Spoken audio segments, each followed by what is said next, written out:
Hello, welcome to the Fifth Star. I'm Jamie. And I'm Albert. And this is a podcast where we are trying to find our next 5-star rated movie. And when we find that movie, this podcast will have its soul sucked out of it. My little soda pop. All right, so today we are reviewing K-pop Demon Hunters. Now, this has been out on Netflix for like 6 weeks. Yeah. So we kind of thought we were too late to review this. But actually, shout out to Dan Murrell. He did like a whole video on this. But apparently, like now, K-pop Demon Hunters is number 4 all time on views in Netflix in the first 90 days. And soon it's probably going to take over the number 1 spot and beat out Red Notice. So it's really interesting that this movie has been such a phenomenon. Yeah. And the way that it did it, like we'll put up the chart from Dan Murrell, but every other movie that's done really well, it basically peaks in week 1 or 2, and then it just drops off like all the way. But if you look at K-pop Demon Hunters, it's actually kept steadily rising and maintaining every week. So week 5 and 6 have been like the peaks. The peaks. Yeah. And it's just like... Everyone I know is like jumping on the bandwagon to watch it now. And so like the pink line on the graph, it shows like it's just a totally different kind of like phenomenon that's happening. Yeah. Yeah. So I watched it like the day after it came out. Oh, you were like very early on before all the hype. I didn't know it was going to blow up at all. Yeah. Yeah. And then I saw it maybe like in week 3 or 4, like a little later than... Really? I think you saw it earlier than that. Oh, was it? I don't know. But I had started hearing about it, and then I watched it. And then, so full disclosure, we are going to guess what we think each other gave it, but we know each other's scores from our first watch. Yes. But we don't know how that changed from the second rewatch. So I'm going to actually guess that you went from a 3.0 to a 3.5 now out of 5. Okay. Because you've been, I hear you've been singing the songs, so. Okay. You, I think, stuck to a 4.0. Okay. I don't think you'd change it. Okay. Like, I don't think you'd go lower at all, and I don't think you'd go higher either. So we are going to reveal our scores, but first we're going to give our spoiler-free review. Yes. And then we'll reveal. Can I mention what happened last week? Okay. Yeah? What happened last week? A very traumatic thing happened to me last week. To you? Okay. Oh. To the podcast. So we had some technical difficulties, audio issues, and couldn't release our episode last week, which really bummed me out because we reviewed a Thai movie, How to Make Millions Before Grandma Dies, and I gave it 5 stars. That's right. To me, it was like a perfect movie. I just really want to give it a shout out because go watch it. It's on Netflix. It's so good. Do you want to say what you gave it? Did I give it 3.5? You gave it 3.5. Yeah, it was good. Yeah, I liked it. It was worthy of more. But also I'm biased because I grew up in Thailand. But I would definitely recommend it. It was still good. Yes, it was so good. Yeah. Oh my gosh. Now, K-pop Demon Hunters is literally, that's what it's about. It is a boy band or girls group, K-pop group that are demon hunters. Yes. And is part of like this legacy of being Earth's guardians, protectors from the demon world. And it is done by Sony Pictures Animation, which I didn't know when I first watched it that it was it done by a you of reputable. Spider-Man a little. Yeah, and so Sony Pictures like. They did the Across the Spider-Verse movies, which were phenomenal animation-wise. One very interesting detail that I saw, it was pointed out to me, is that the Demon Hunters are at like a different frame rate, which is like their style, right? Yeah. Like that's how they did Spider-Verse as well. Oh. But the demons are at a faster frame rate. Yeah. Interesting. And so they have like a eerie kind of movement, I guess. Yeah, relatively. it's like to create this weird movement. Yeah, that's cool. Yeah. Okay, so what did you think of Demon Hunters on your rewatch? So interesting. This is one thing that I'll say. This is a very, very fun movie. It is easy to rewatch. And I think really what carries this movie is the music. The music is just great, super catchy, very fun. And I think if the music weren't great, this movie would be very subpar. Okay. But it's so enjoyable to watch. I think I disagree with your statement, but go ahead. Well, okay, so the reason I said that is because I am kind of a nerd when it comes to plot structure, and this story had some issues. And I finally figured those out on the second watch, like why I left the movie feeling a little unsatisfied fully. Okay. But it's one of those, like, you really enjoy the journey. Mm-hmm.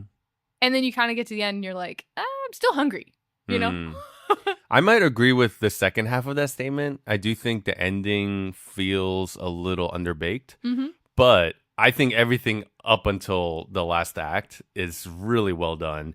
I mean, the story, what I found is I was surprised at how thoughtful it was, I guess. Like, there's a lot of cultural Korean kind of history that they kind of tie in. It's not like something that takes place just in the present day. Yeah. It's based on a legacy of like Korean kind of history. And that's kind of one of the things that I loved about this movie. You know, me being Korean American, I'm watching it and I'm just seeing all of the Korean influences that they're putting into it. When you first see the demon hunters being like explained, they're in like the traditional Korean garb fighting, you know, and that's just like something that you're not really used to seeing on mainstream media.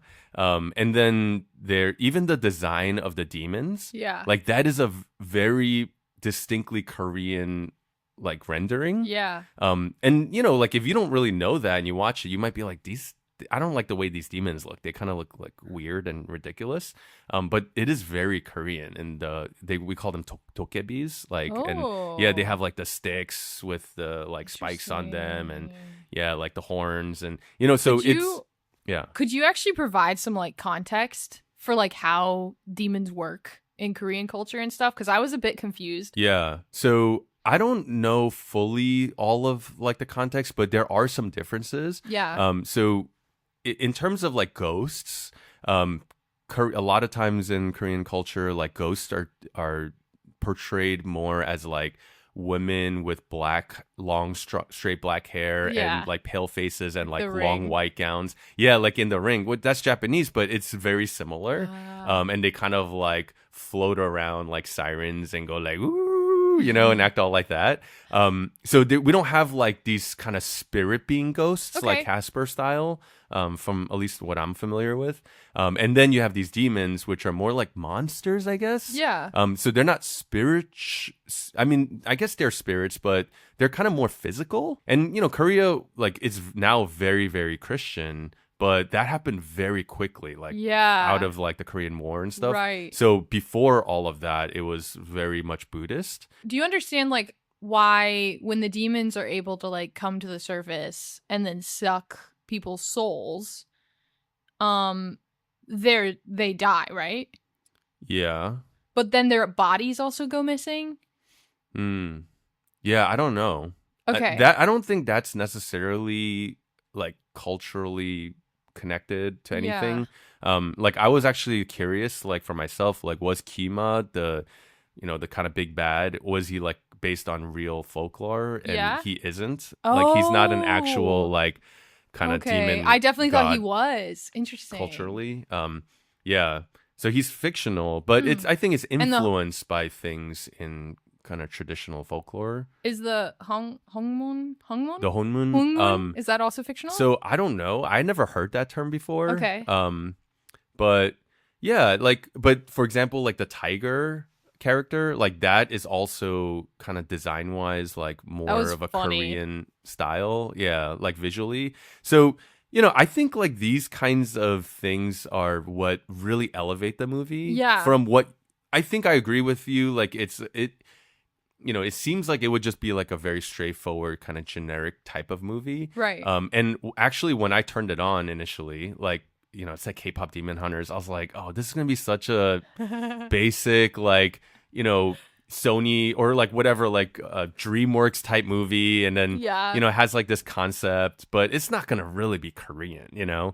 And then watching it, I'm like, oh my gosh, they're like speaking Korean, they're eating Korean foods like kimbap and all like the stews, like the jigaes, and they even like in the dialogue have like little Korean sayings, like when they say "let's go," they go like "kacha kacha kacha," you know, and then so they'll like speak Korean in the movie. I mentioned this last week when we lost our episode, but one of my pet peeves about kind of foreign films are when they kind of take place in a different culture, but there's nothing in the movie that's actually connected to that culture. Yeah. Like it might as well just take place in America and it'll be the exact same movie. But here, like it actually, even though it's all in English, so technically it's not a foreign film, it's so baked into the Korean culture that I love that, And it was made completely by Koreans, right? Well, it was co-directed, so one of the people was not Korean, but the other person who came up with the original story, Maggie Kang, she is Korean. Okay. And so, I think that's where it comes from. For sure. And then the cast, too, is like all Koreans, except Ken Jeong or something. I don't remember. No, so Ken Jeong is Korean. What? Yeah. I thought he was Chinese. No, he's Korean. But he's Senior Chang in Community. That's what makes him so funny. And then Mr. Chow in Hangover. He just plays Chinese people all the time. Oh my word. Okay, so I need to give That's wild. some props to this movie because on a rewatch, I think I really saw like what the director was trying to do. Like I think that she was paying homage to kind of Korean culture and the rise of Korean culture that's happened over the last couple decades. Yeah.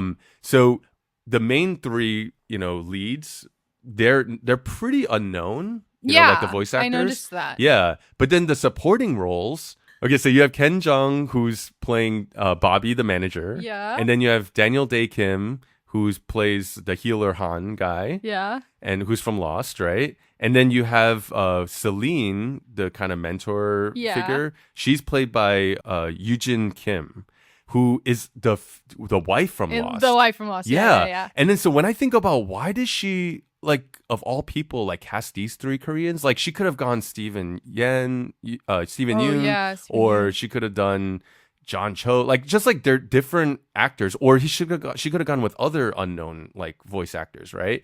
And when I think back, like those three, or she could have cast BTS. Yeah, but when Daniel Day Kim and Yoojin Kim showed up on Lost, even though I didn't watch Lost, I just remember how seminal of a moment that was, that on this major network show, like you had these two Korean actors who were like kind of like prominent characters. I think like the fact that these two kind of paved the way in some way for like interesting Korean actors. I didn't know and that. Then even for Ken Jeong, like I remember when he first showed up in Knocked Up, the Judd Apatow movie, like he was an unknown guy, like an actual doctor who's playing a comedic doctor role.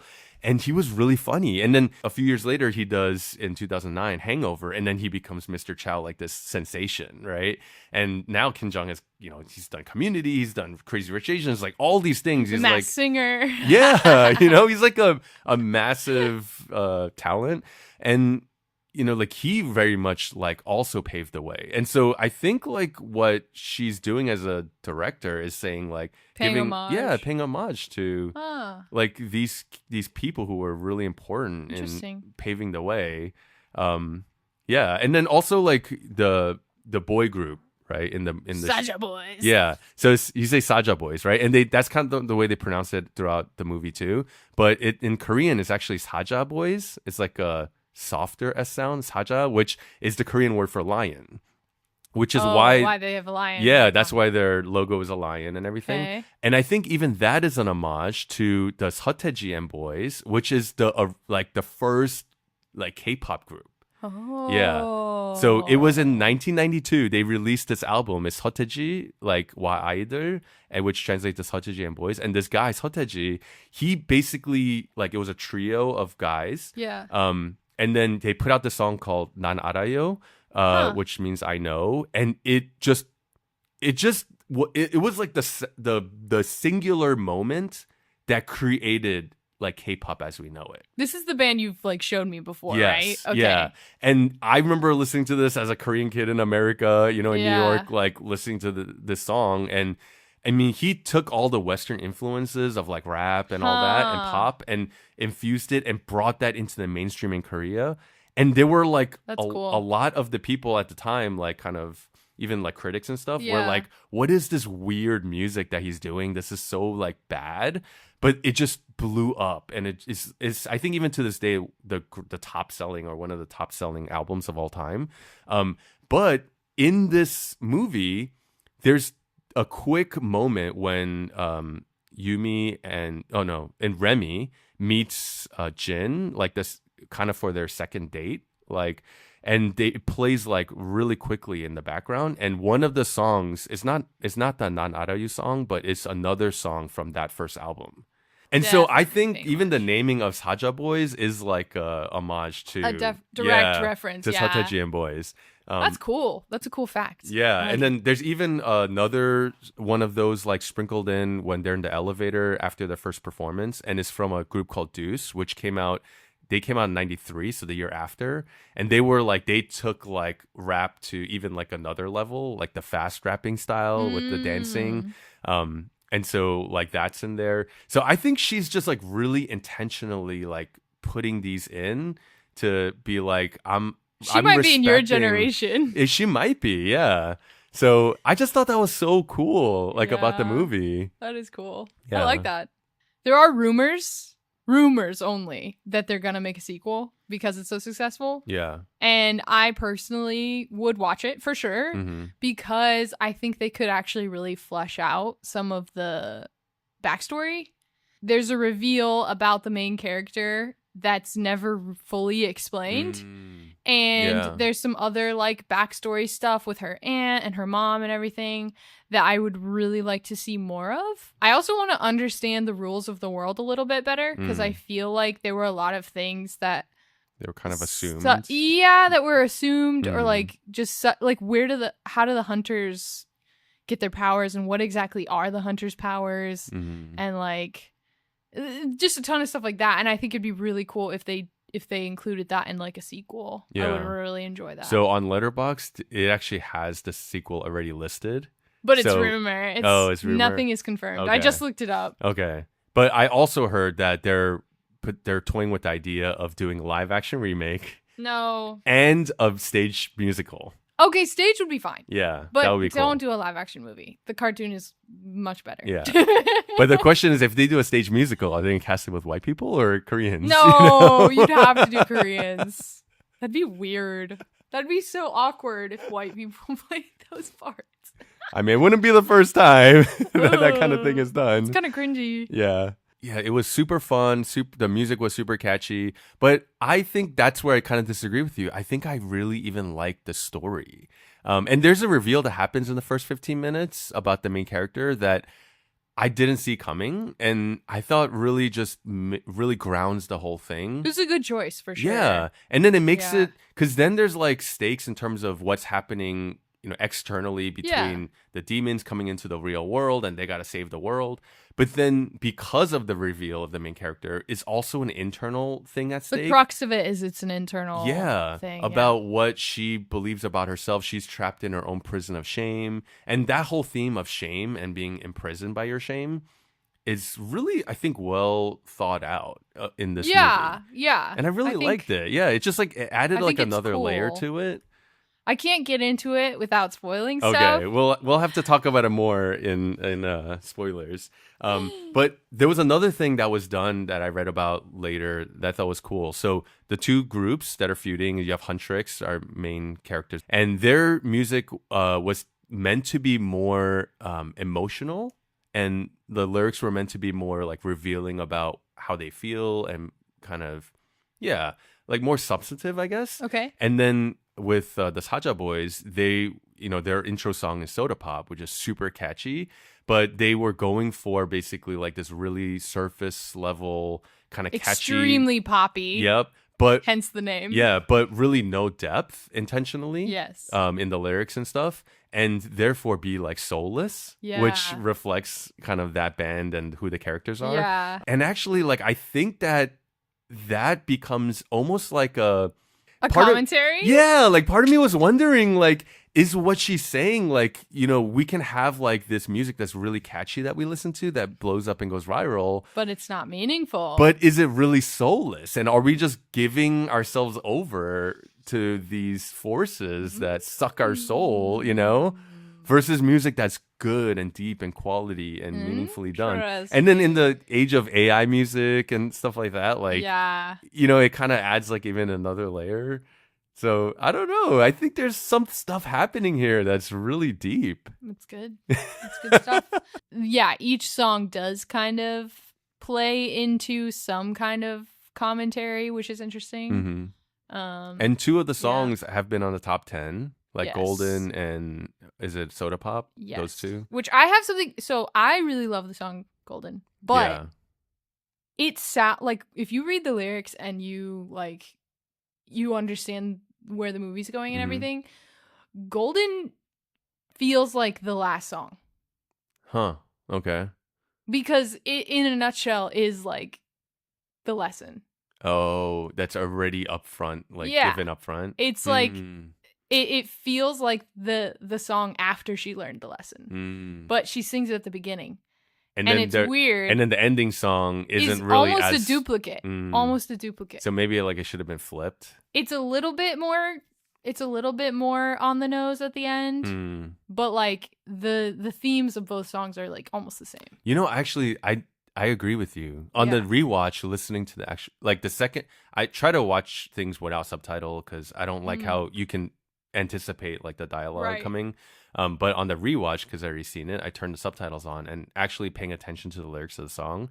I did think like, oh, this is like they've already figured out things that they're going to figure out later. Exactly. Oh, yeah. It was like a subconscious thing I noticed, but when you said it, it was like, oh, she's already got all the answers. Well, maybe that says something about the way we are in life, you know? Like we kind of know what we're supposed to know, but we don't really know it until we kind of go through life. And well, in an interview, like they were saying how the creators didn't want this to be a musical. And then they, you know, commissioned like actual K-pop artists and producers to come up with songs that are actually good songs. Like musically, yeah, they are good. And also like the lyrics, you know, lending itself to the story. Yeah. And then as they started going down that path and started making the putting the movie together, they realized, oh no, wait, this isn't a music. This is actually a musical because the lyrics are so connected to the story that even though it might, and sometimes it is actually them singing what they're feeling and thinking, you know. Well, and I think they only break from form once, really. Okay. Because all the musical songs are done as performances, basically. Yeah. Except the free song, or whatever it's called. Oh. The song she sings with, what's his name? That song is the only one where it's like not a performance. It's clearly like an improvised song that they're just singing to each other. And it was like the only song, I think, in the whole thing that was like kind of a break from form. So I am curious. You want to do the reveal? Yeah. Okay. So you guessed that because I'm curious if your score went up. So you guessed that I would give it a 4.0 out of 5, and I did still stick with it. It is a high 4. I was borderline like 4.5, but yeah. I stuck with a 3. No, what with the heart? Gave it a heart because, and this is like a rare case. And if you want to watch our, like how we rate things, you can see what the heart means. But heart means like, this is such a fun ride. Like the ride is just great. It's almost like fast food where you're like, this is just fun, enjoyable. But then at the end of the day, there are just a couple things that I'm like, oh, if you had just done these things, it probably would have been like even higher.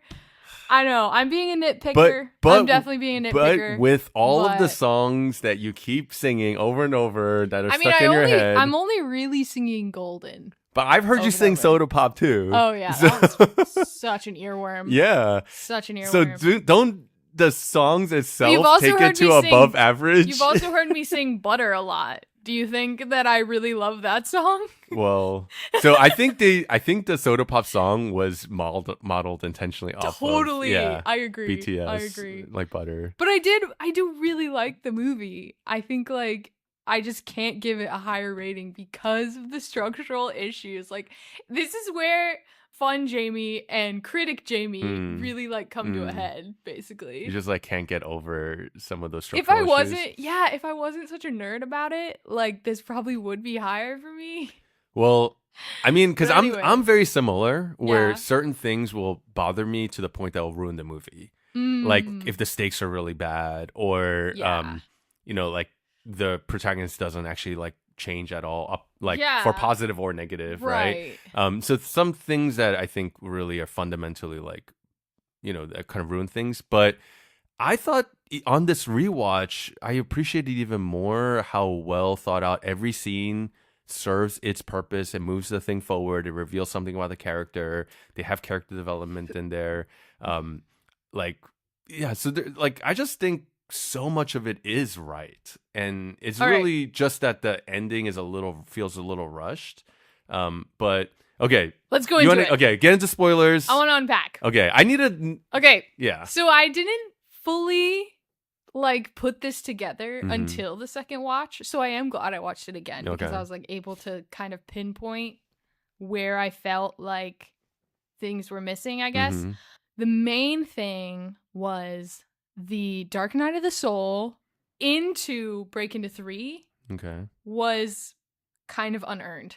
Okay, explain In that that- for what yeah, is so Dark Night of Soul and Break Into 3? Dark Night of the Soul is Yeah. the lowest point the main character goes to. Mhm. Everything is lost. Everyone's against them. Something just horrible happens, and the stakes of the story are like at an all-time high. Mhm. And so Rumi goes to visit her aunt somewhere, Celine, yeah. and that is the Dark Night of the Soul moment because she's finally like, "Why couldn't you accept me?" Because And she's like then already revealed her demon she's form at that everything. point. Yeah, like talk about a public shame. Yeah. Shaming. Mhm. Her aunt is still stubborn about like hiding herself, hiding her scars and everything, and Mhm. it's just like a very heartbreaking moment. And then we cut, and she's like, "Maybe I don't even want to defend the home moon if what is it? Yeah, the Hon Moon. The Hong Moon, Mhm. if this is what it means." Mhm. And it's like a very angry moment where Mhm. you're like, "Oh shoot, like this is the reversal." Yeah. And then it cuts to the Sasha Boys' final performance, which is Your Idol, which is Mhm.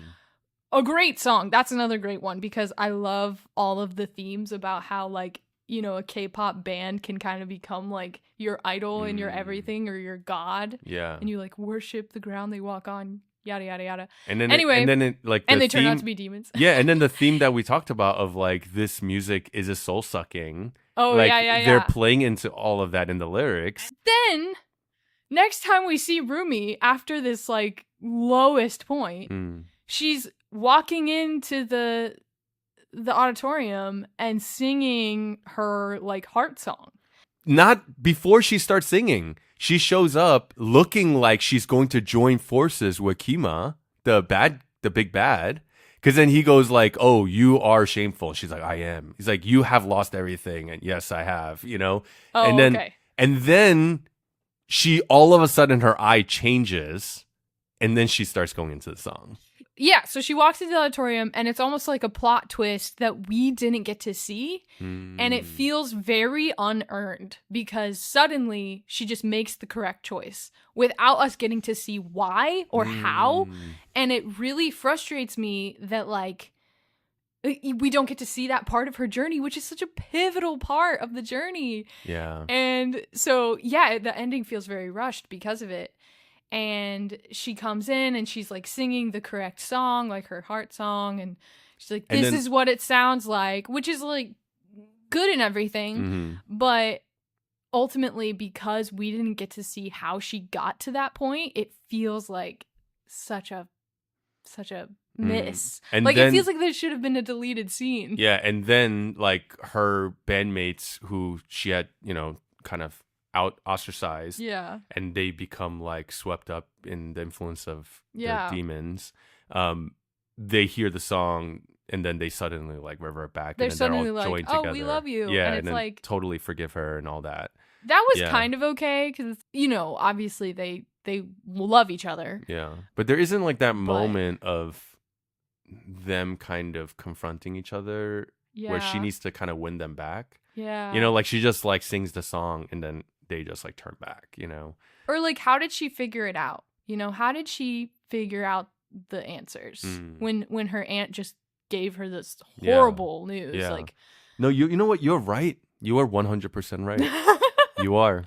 Because that's why it feels unsatisfying in the end. Yeah. Like, up until that moment, like that Dark Knight moment, it's brutal. so good. Yeah. And it's so convincing. You really believe that she could turn She evil. could become a demon. Yeah. And you see that side of her coming out. They show it visually in the animation so well. And the like voice. It starts to glow. Yeah. And then like when it kind of radiates and, you know, breaks the Honmun, like, and so they do such a good job of setting those stakes, the external and internal, like coming together in that moment. Yeah. And then it just like, boom, she just like makes that turn and then takes down the demon. Yeah. And it's just like, yeah, like you're not sure why she was able or how she was able to like all of a sudden accept herself, kind of forgive herself from all that shame and all that kind of stuff. Because those three questions that the demon's asking, like they are directly like, you know, Kima like trying to remind her of that shame the way he's been doing for Jin, and entrapping him, you know, under his influence, right? And that's the whole theme. And so like, how does she overcome that? And we don't get to see that. We don't get to see it. You're right. Yeah. And then on top of that, I loved the theme that the audience's voices also helped seal the Honmun. Yeah. But I think they could have like teased that better or have her figure that out beforehand. Maybe that could have been the pivotal moment. It's like her figuring out like, oh, it's not just on us three. Like everyone has to discard the voices of the demons. Like, and having her figure that out and getting everyone to sing with them. I don't know. Maybe that would have been. This might have been a little on the nose, but I think at the least before her song, if she kind of has like a confrontation with the demon where she's starting to like fight back, you know, in terms of like, no, what you're saying is not true. Yeah. You know, this is who I am. And, you know, like where she's kind of at least talking through like her thought process and then goes into the song. Because then if people in the audience hear what she's saying, like they could start being like, oh yeah, like I don't have to live trapped by my shame either. Yes. Like that doesn't define who I am. Yes. You know? So, and they're all listening to these like demon voices or whatever. So they're all like in the same boat. It would have been cool to see them figure it out and not just have it be a very happy coincidence. Yeah. Because, you know, I think one of the things that I was surprised about the movie is that it does have those deeper layers of meaning. Yeah. And, you know, you do kind of walk away being like, oh yeah, shame is a really powerful force. Yeah. But there isn't really like a clear message of how you overcome that. Yeah. Like it's just like a feel-good ending, you know, but you don't really have any kind of nugget of wisdom or truth to hold on to about, if I am struggling with shame, like, you know, I think it's that you have to have community. You have to have vulnerability with community. And that's the only way you can like heal from the shame. Which I kind of got that message, but I think they really could have. But what if it's the community that's that. You're feeling the shame from? You know, like a lot of times our shame is based on your family or a community that has like ostracized you. You know, in which Rumi's case, she had been in that situation. So how does she overcome that? Yeah, is exactly her question, right? Like, how does she within herself, when everyone has put her down and she has been shamed publicly? Yeah. It would have been interesting too. This is another random thought that's not very fleshed out. But if instead of reacting poorly to finding out that she's a demon, save that reaction for later and then have them react positively to like, hey, like we're upset that you kept this from us because we still love you or something. Where it's like they still accept her for what she is, even though like they're still kind of mad that she didn't tell them. Yeah. And then that just shows her like, wow, not everyone is like my aunt. Yes. You know? So after the aunt, like she's at her bottom and she's ready to turn evil, you have the two friends come and talk that her moment. Out of it. Yeah. Or they should have had a fight against each other, like a physical combat where they're like, we need to put her down and kill her because now she's the biggest threat. because she's the strongest demon now who's going to unlock everything and destroy everything, right? Okay. And so for the sake of saving the world, they're going to be willing to even kill their own friend that they've known all this time. And then when they have her at that moment, they have this, moment of seeing through that. And in her eyes, like, they still see, that's good. Her, who they've always, and even flashbacks of their happy moments together, as a band. And then in that moment of weakness and that kind of mercy shown to her, like, she then feels and realizes, wow, like, they're seeing past my exterior. And then she starts singing that song. Yeah. Right in the middle of that. And then they join together. Because the bad demon could have turned the two bandmates under his influence to go after her. Not send all the, the kind of horde of demons, but send the actual two. And I think it would have been so cool. Well, okay, when the demons pretend to be her friends, that is the reaction she expects this whole time from them. Like, if they knew the truth, they would do just that. Yeah. But then the real friends are nothing like that. And I think that could have, I don't know, I think that could have been a really powerful moment of them just But initially their reaction was genuine and the proper reaction, I think, of feeling betrayed. Yeah. But like later on is when they could come around. Yeah. Yeah, and that changes it. So maybe they have an initial reaction of shock. Yeah. And then later they're like, we didn't know, we would, like, you should have told us, but also, like, we still love you. Yeah. I don't know. Like, we feel bad for how you had to carry this all on your own. You shouldn't have had to carry this all on your own. Yeah. And like, we are here to help carry this with and you. they could have pieced together too that it was the aunt who had, because they know the mantra. They know the aunt's mantra. Yeah. And so they could have maybe pieced together, like, oh, that's why she never told us. It's because she never felt like she could. So she's like now become the victim of yes, like this prison that she's had to live in. Yes. Yeah. Wow.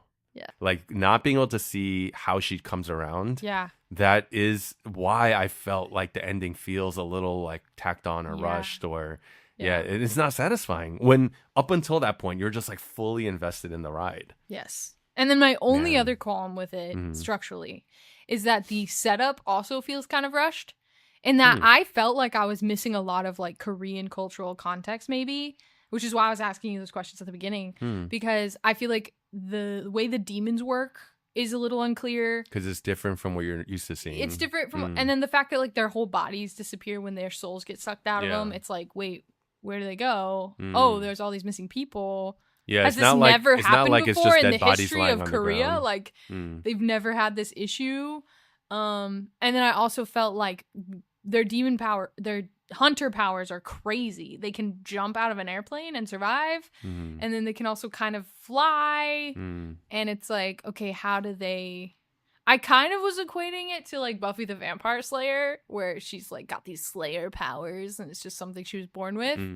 But I don't know. I think I just would have liked maybe a little more context. I agree. I don't think it's explained, but I didn't feel like it needed it. I mean, it's kind of just like fun, but I took it as almost like they're powered by the muse of music or the whole movie. Yeah. I agree, but I think there were just a couple things that were the fact that she's half demon, for example. Her father is a demon and her mother was a hunter, and it's kind of like, wait, how did that happen? How does that work? Yeah, like physically, and then how is she able to like genetically pass on these things where it's like, okay, she's like half demon, but she's still able to exist in this world. And then it kind of does give you hope for what's his name? It's actually Chinu. So yeah, we've been saying it wrong, but yeah, Chinu. I think his story is also a little confusing because it's like, okay, he sold his soul to the devil, essentially. Yeah. But like, did he die right then and there, or did he just go to hell after he died and then now he's like living eternally as a demon? I think in the flashback it reveals that he still was embodied. Okay. Because he's still like eating and right. being, but then like, he lost full. his soul. Yeah, but I guess at some point he died and then his soul goes ended to up hell. being okay. in hell. Yeah. So then there were a couple just And I think maybe this is things. because, like, as we talked about earlier, the Christian influence of this, like, clean, like, heaven and hell is a much newer thing generationally. Like, historically, Korean folklore is based on what have more Buddhist roots. So, you know, in Buddhism, like, there isn't like a clear heaven hell type thing. So I think because of that, maybe that's what makes this a little like confusing. Where, you know, the line between spirit and body and all these kinds of afterlife and, you know, aren't necessarily as clean cut. So it's more so like he may not be in hell, but he's like sold his soul to the fire guy. Yeah.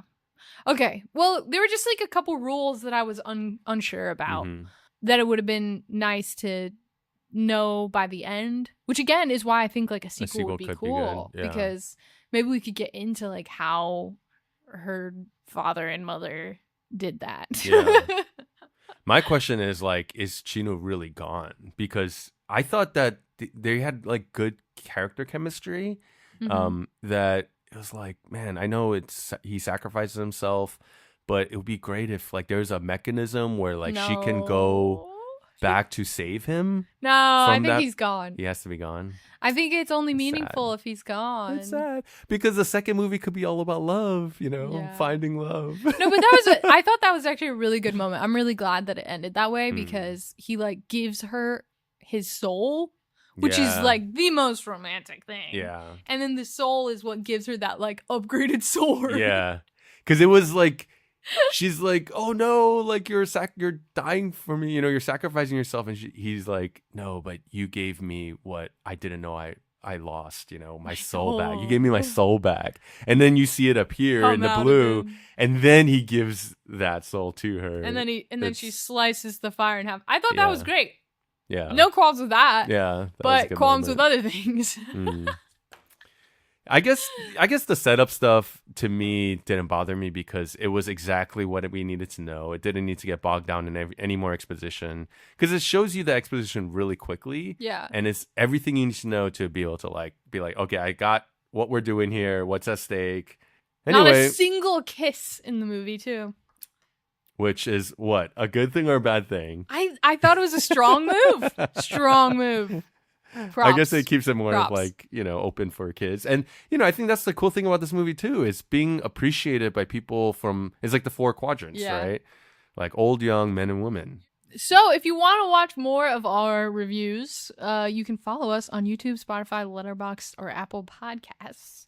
And let us know what you thought, if you like this movie or, you know, how you're feeling about how well it's doing, if it's overhyped or not. And join us next time as we continue our quest for the 5th star.